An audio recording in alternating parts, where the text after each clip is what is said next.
All right. So you're hearing us as we're in our like off the cuff Ding, ding, version ding. of these episodes.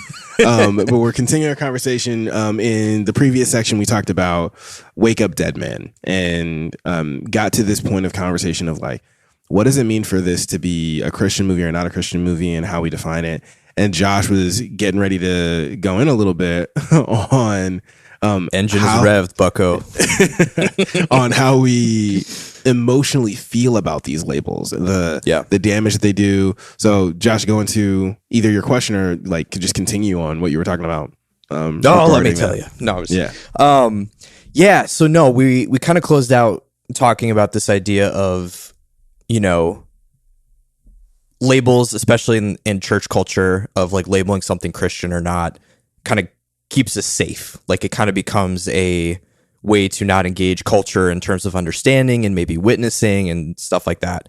My question that I'm wrestling with and I'm really fascinated by is this idea of what has been potentially the damage caused by having such strict labels around different things around art and media. And I don't want to keep reiterating because I keep saying the like again, not to like give us permission, but because I think like when I think of stories either from my own personal experience or a story I would tell people a lot when I was like kind of wrestling with this relationship the church had with media was when I was talking to my tattoo artist, because we'd be sitting there for, you know, hours. And so we'd talk about faith and I would try to bring it up and, you know, just ask him questions. And his family actually, like one of his uncles or someone is a pastor. And I think his family is church going. But when he was growing up, he had this really formative experience that just like completely soured his connection to church and feeling like he was accepted because, you know, like I empathized with him. I was more of a metalhead in high school, like the intense heavy music. I've got a Linkin Park poster up here. Like that's just kind of my taste when it comes to certain music. And for him, when he was in youth group, there was a night he went and his pastor was holding up a Metallica album that he happened to own. And the pastor basically, you know, initially my artist was saying, oh, like he's going to talk about Metallica, like sweet, like this is awesome. Like I have that album. This is going to be like a point of connection. And the pastor basically did a like, if you have this, you're going to hell. This is demonic and satanic and evil. And him, you know, I would argue this would be a point of challenge, like, you know, to his younger self. But for him, that was enough to sever his desire to want to be a part of church. Because for him, he's like, well, this is how I'm understanding who I am. Like, this is my taste. This is what I like. And you basically are making me choose between this art and this like arbitrary set of rules that I don't really fully understand. It doesn't even truthfully feel like his head at that real. time. Right. Yeah. That's the math in his head. Plenty of room to be challenging and to maybe poke at, you know, like the deeper levels of like what faith should be and stuff like that.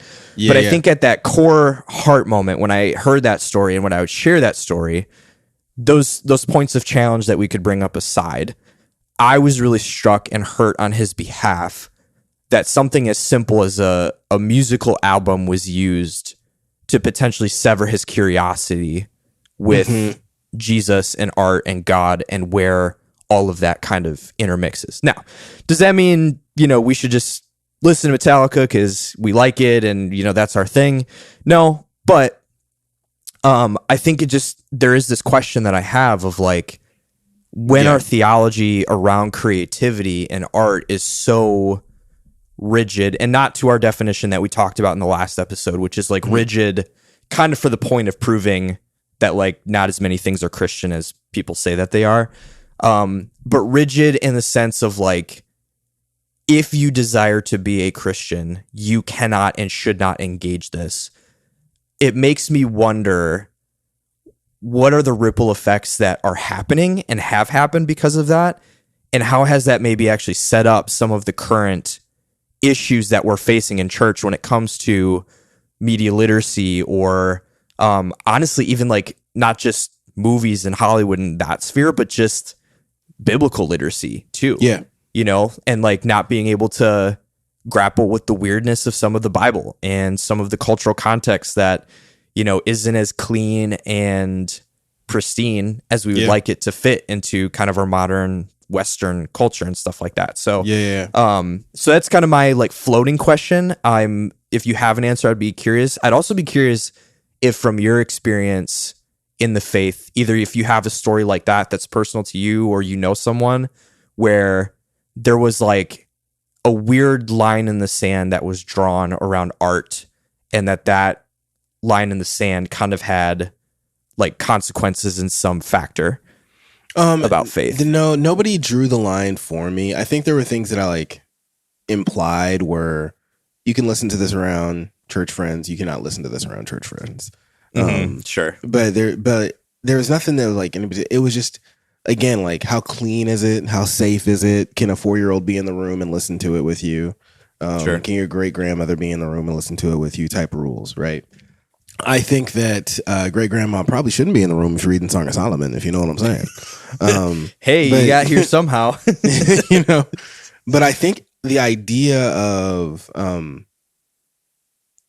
the damage that it does, and I'm going to talk about two things: the damage that it does, and the psychology just that normally happens. The damage that it does is it strips away the weight of the normal Sunday congregant to actively develop the muscle of discernment and the practice of discipleship and being discipled. Because if I can label everything as good and bad, or somebody's already done the work of labeling it for me, then I don't have to go through the thought process. Now, that's great when it comes to calculus. We don't want everybody to have to figure out calculus themselves. That's great when it comes to organizing the elements in the periodic table. It's great when it comes to knowing how to work a cell phone. I don't have to know every single thing about it for it to work, and I can still use it.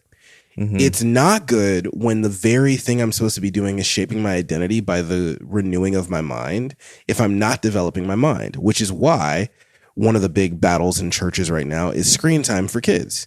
And there's some parents who are like, no screen time at all for my kids under the age of X.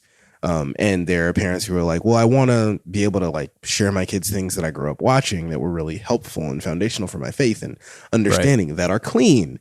And that a lot of time are very explicitly Christian. I think that when I remove the parental need to screen something, like, parents, don't worry about it all. I got you. I'm plugged in movie reviews. I got you. Yeah. What it does is a really good service to save time. I don't have to watch an hour and a half of something twice so that my kid can watch it. But I know the letters, the words, if there's mentions of witchcraft, if there's mentions of drug use, if there's mentions of sexuality, somebody's done that work for me. Well, that person has developed a level of discernment that I don't now have. I don't have that level of discernment. We now have a hierarchy in terms of experience with discernment. Secondly, with discipleship takes time. Discipleship is not just you meeting with your mentor for coffee. And discipleship is not just you hanging out with the same person twice a week. Discipleship is the like wrestling with each other through the thing, which I think it's so beautiful that God says through Jesus, make disciples, right? Make disciples, not make converts. Make people who are going to wrestle and implement disciplines. Disciplines is that other trap though, right? If somebody's coming from an addiction, part of the discipline is no more of that drug at all. It's not, let's taper off that drug. It's no more of it. Cold turkey. If somebody's dealing with pornography, it's not, oh, let's taper off that pornography. It's no more of it. And so people who are coming to faith, especially young adults and teenagers who are coming to faith who might have smoked weed or had sex before they became a believer, it's really easy to just be like, I cut all this stuff that's not already pre-approved out. And I only do the pre-approved stuff. And one of those things is I read my Bible. And they might even become extremely biblically literate, which is great. It does draw a dividing line in the sand culturally of people who you will and will not associate with. A very secular example is people who are really ambitious will cut off old friends when those friends are like, hey, you don't show up anymore. Hey, you don't party with us anymore. And they'll just be like, yeah, because you're not about my goals. Yeah. It's like, Well, now you're just putting a divide of, well, everybody who's successful must have cared about goals, and everybody who's not doesn't care about their goals at all. Right. You don't care enough to cut off your family.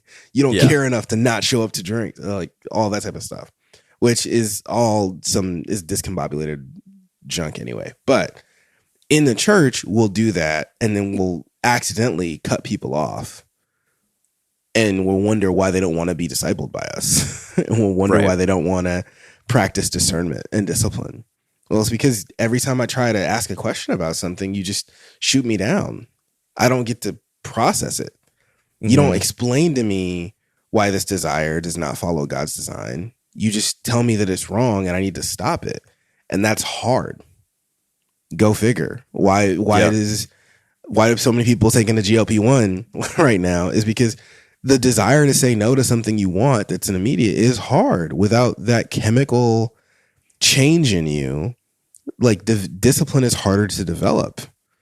You need to have like a big reason why. And then the other thing is like, it doesn't change you forever. Everybody who yo-yo diets back and forth, lost 60 pounds, gained it, lost 60 pounds, gained it. It's not a lifestyle thing. And there's some Christians who I believe are really white-knuckling it. That's all the damage that I think you can do.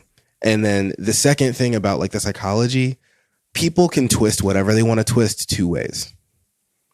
They can do it. I'm trying to think of a not too controversial example so people might listen to us again. No, that's fine. Go with the controversial because I've already stirred the pot a little bit on our Instagram talking about a certain event that just happened a couple Sundays ago. So, like, one of whether or not you can have a woman speak at a conference or at a Sunday service, not using like to be semantic, the biblical role of a pastor, right? But can the female worship leader say something in between songs? Like some churches are like, no, there are no women up on our stage, blah, blah, blah, blah, blah, right? And there are people who are like, well, see, that's just completely disregarding women. Some churches will twist it and be like, well, no, we think that women are so special. They don't need to be in all this mess. And I'm like, well, who's been teaching your kids the stuff that you're learning? Well, it's like, well, my wife teaches them until they're about 7, and then I get them into my doctrinal study program. Like what do you do? Like, what is the goal of what Paul's communicating about knowledge and for all believers to have this knowledge and to be growing? If there's a divide in a class, right? He created them at the beginning, right? And it says male and female, he created them. So not trying to get into another big debate, but like both of them supposed to know this stuff. Who God is, what to do, what their job is. And they have these roles that are defined by God, but it doesn't mean they don't know why this person and how to call this person. And imagine a marriage or a relationship with a friend where the friend doesn't know what your purpose is and they try to push you. It's really annoying. It's really annoying to be friends with somebody who's like, come on, be a finance person, be a finance bro. And you're like, that's not what I'm trying to do. Shush. Yeah. Come on, be a stay-at-home mom. I'm not trying to be a stay-at-home mom. Chill. It's really annoying to be friends with people who are just always trying to tell you what to do without actually figuring out who you are. How is a husband supposed to help his wife grow into her fullness if he doesn't really understand what God's intent for her life is?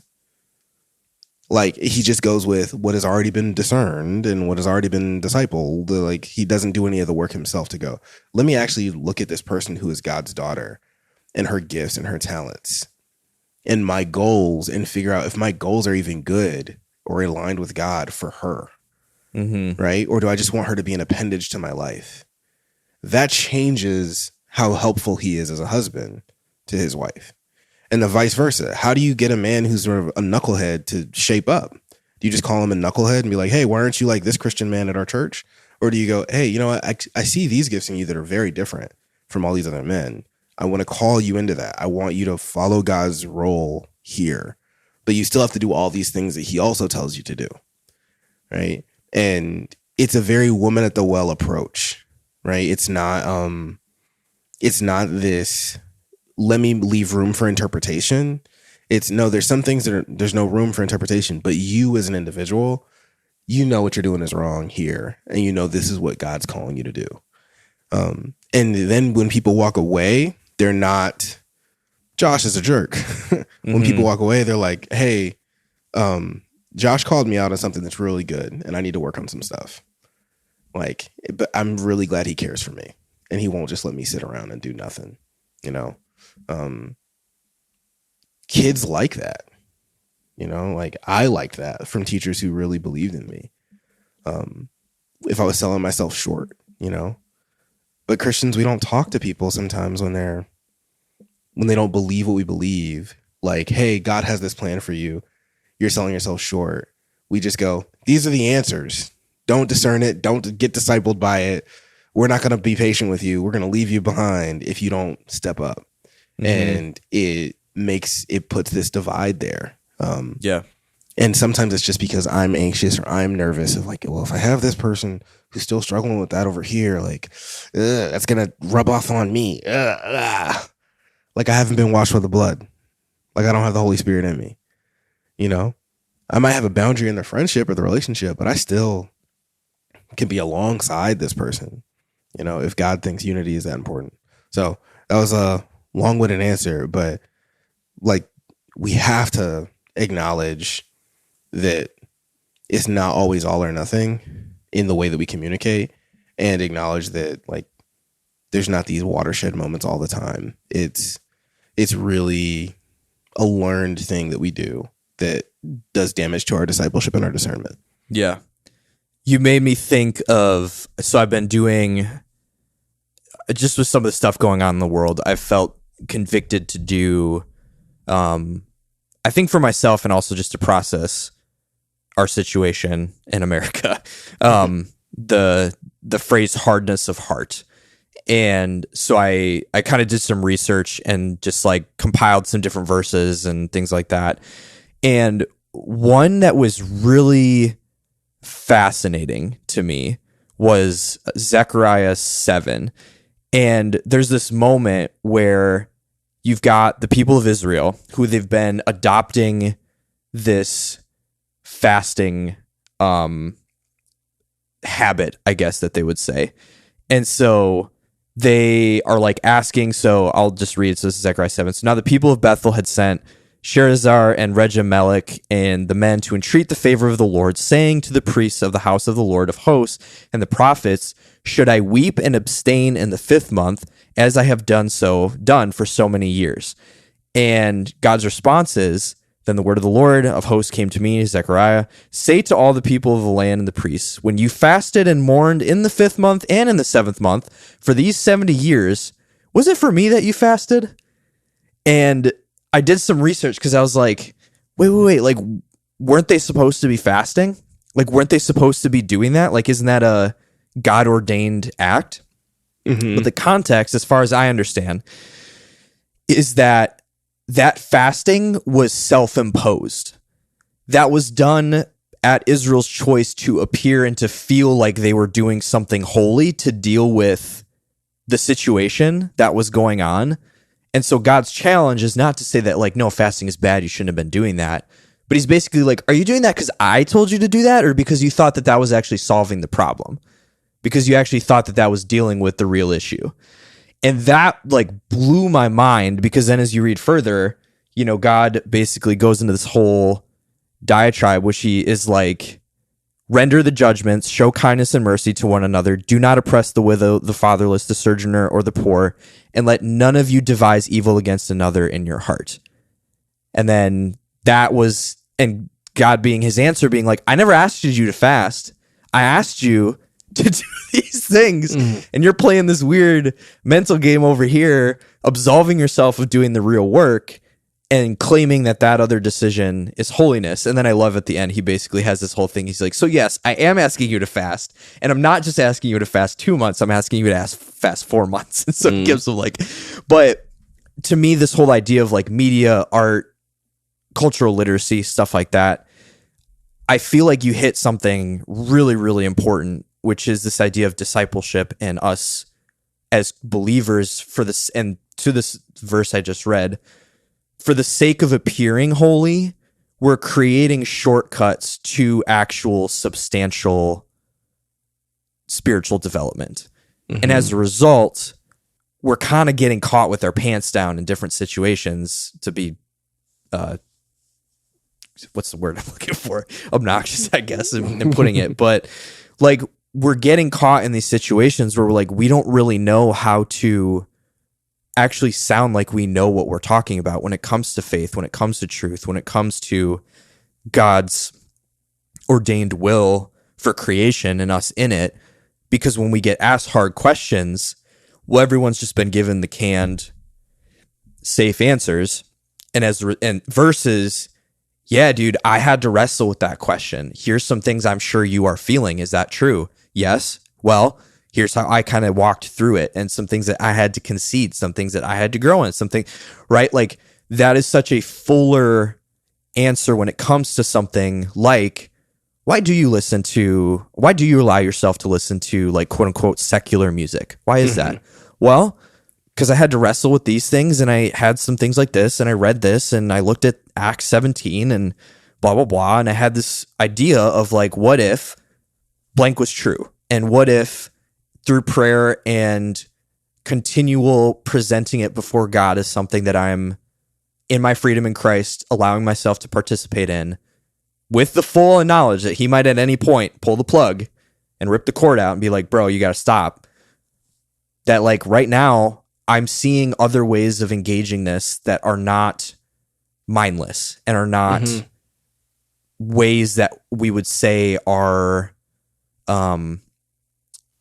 fruitless. And so I think to me, that is one of the core parts of, I think, my fiery passion when we talk about this question and the larger context of, like, church, is if we continue to find, not just when it comes to media, but in other things too, to create the illusion. It's almost like back when social media, everyone was like putting up the Paris flag, you know, when there was like the bombing in Paris. And what am I talking about?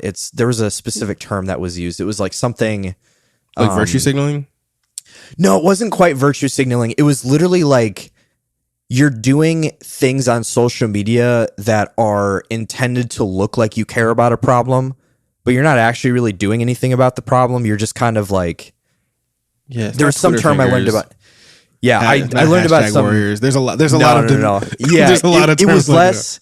It was less derogatory of like virtue signaling. It was more. It was this idea that it's like you don't actually really care and you're not actually doing something meaningful. You're just looking like you are.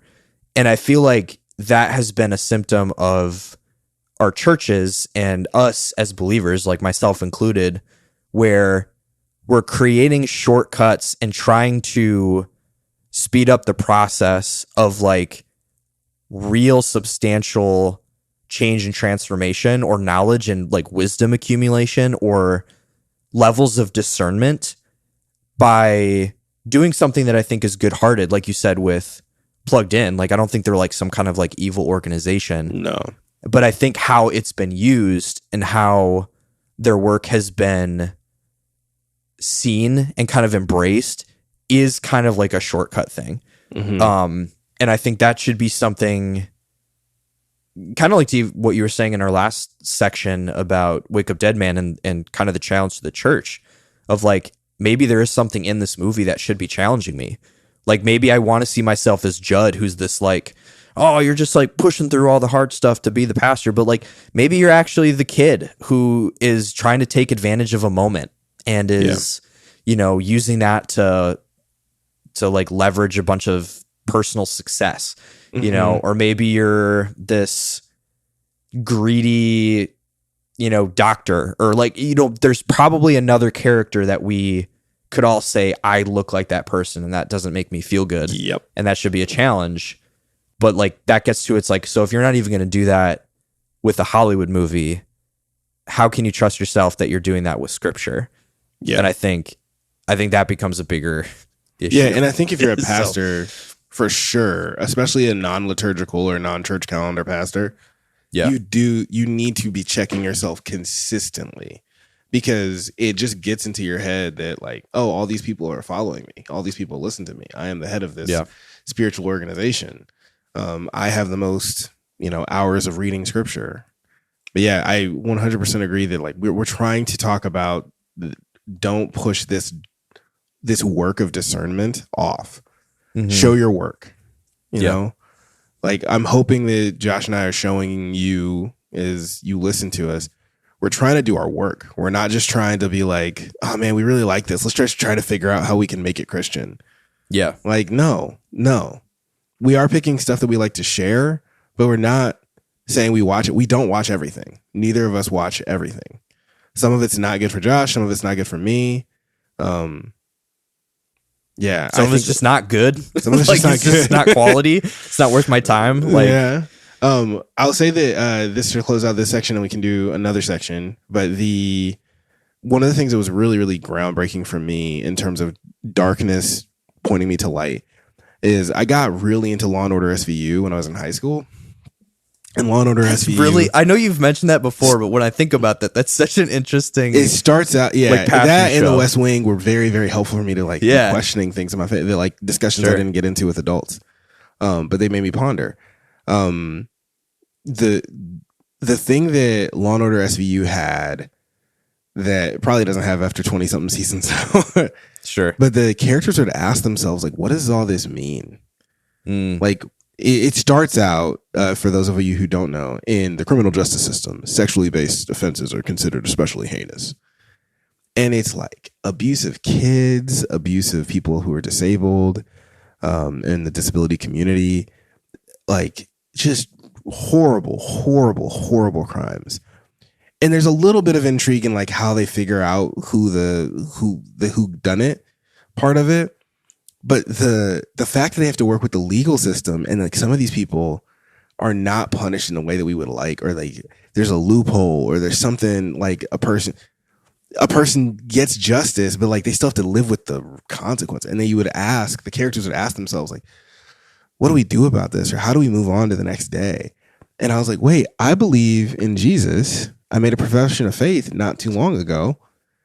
What does Jesus say about all this? Like, how does God answer all this stuff? Yeah. And like, I have so much more, as much as a bad word, empathy. I'll use compassion for people who hate empathy. I have so much more compassion for people because I'm like, yeah, in their perspective, it really does seem like there's no way for them to God, to Christ, to this hopeful living of life. And the people who believe it have bad things happen to them. Their parents die. They get sick. Their kids are suffering with this thing or that thing. Their friends and their family are all succeed. Like, why would I go through this? And Jesus has to answer that question too. And if we're like, well, everything's clean, we're all good. Like, it doesn't help people. Like when family sickness punches them in the mouth, when a betrayal punches them in the mouth, it doesn't help them if we don't say, this is how Jesus answers that too. And it's not just like, be a stoic. It's you. Justice is part of stoicism. You have to work through it. So yeah, like it's not just a license to watch whatever you want, and you shouldn't watch whatever you want, but you need to practice your discernment and discipleship. All right, I got a next question for the next session, so let's mosey on. Let's do it. This episode was produced by Josh Erickson, Josh Cook, and Femi Chola, and edited by Josh Erickson. Our social media producer is Colton Mefford. We are currently self-supported. You can check out short stories, merch, and highlighted creators at parablearrows.com. You can also find us on Instagram and TikTok at Parable Arrows or support us on Patreon. Thank you for listening to the Parable Arrows podcast. Think, move in faithfulness, and trust God. Pull back, aim high, let it fly.